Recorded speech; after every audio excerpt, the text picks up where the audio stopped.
Hello guys, welcome to the channel. I'm Khomsakan Peculiar and today we're working a half pyramid pattern solution. This you may have seen a couple of times online, but I'm here to take it step by step with you, explaining the progress. So how do we solve this one? Let's open our IDE and get on with it.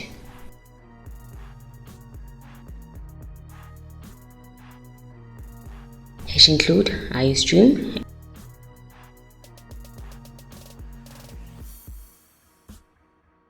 and the namespace std.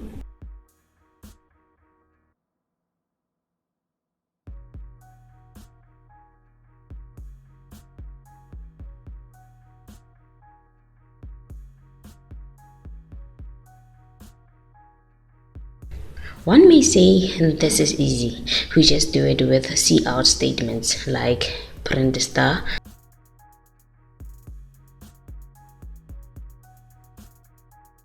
print star star,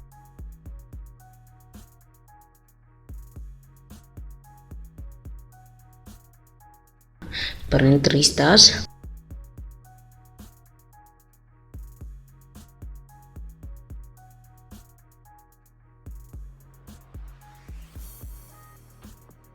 and so on. Yes, you'll get the same output, but suppose we had 50 lines. Well, that could be doable, but what about if we had 1,000 lines? How will we do that? It will take quite a lot number of code lines and code hours. So what we will use to avoid doing so is a loop for repetitions.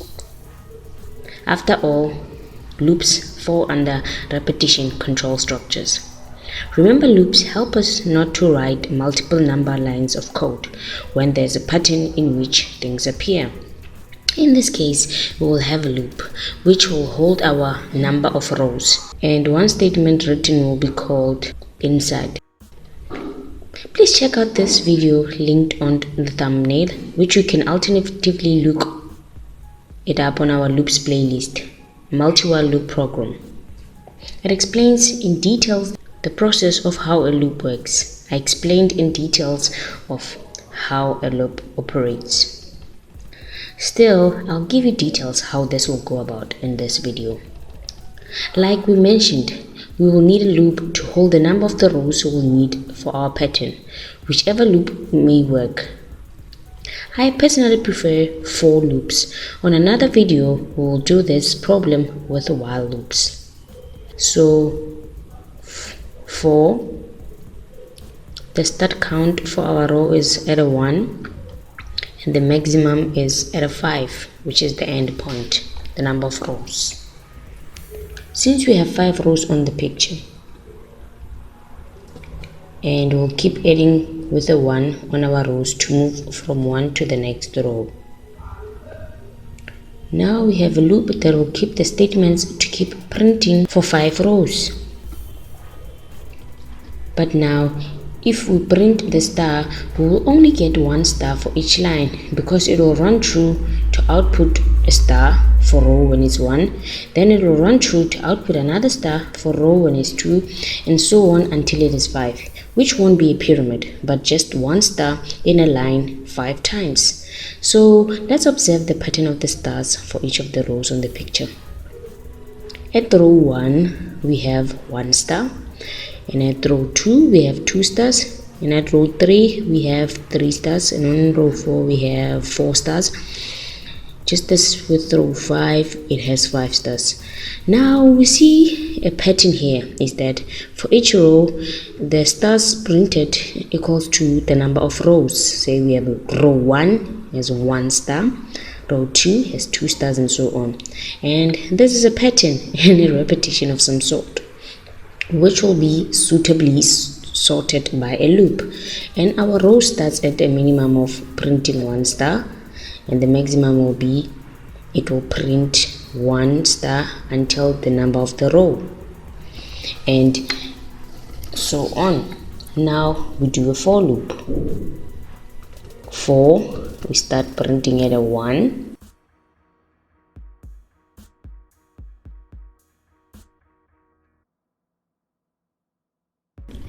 and the maximum for each row is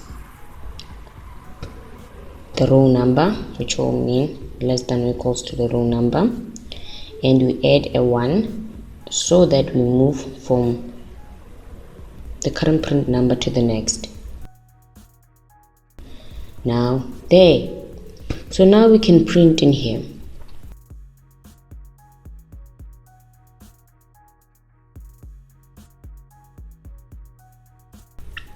We will not have an end line here because when row is equals to 1, then print is 1, we have 1 star. But when row is equals to 2, then we print is 1 and then 2. We have star at print 1, then at 2. You see, inside the print, the star must be next to the printed 1. So we don't need an end line. But we need an end line to start on a new line after every row. Every row has its new line.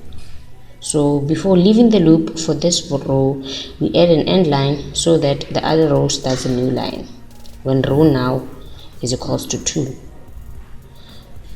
And we are done.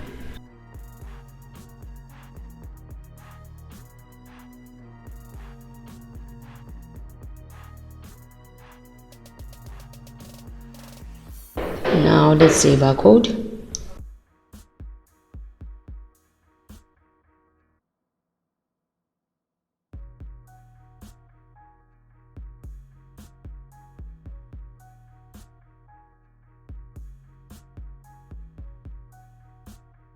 Then compile it.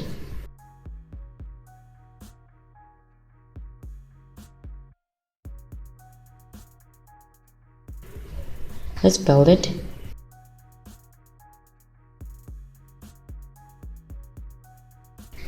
There we have our half pyramid made up of stars. On our next video, we'll do the same pyramid but with numbers instead of stars. Thanks very much for watching the video. See you on our next video.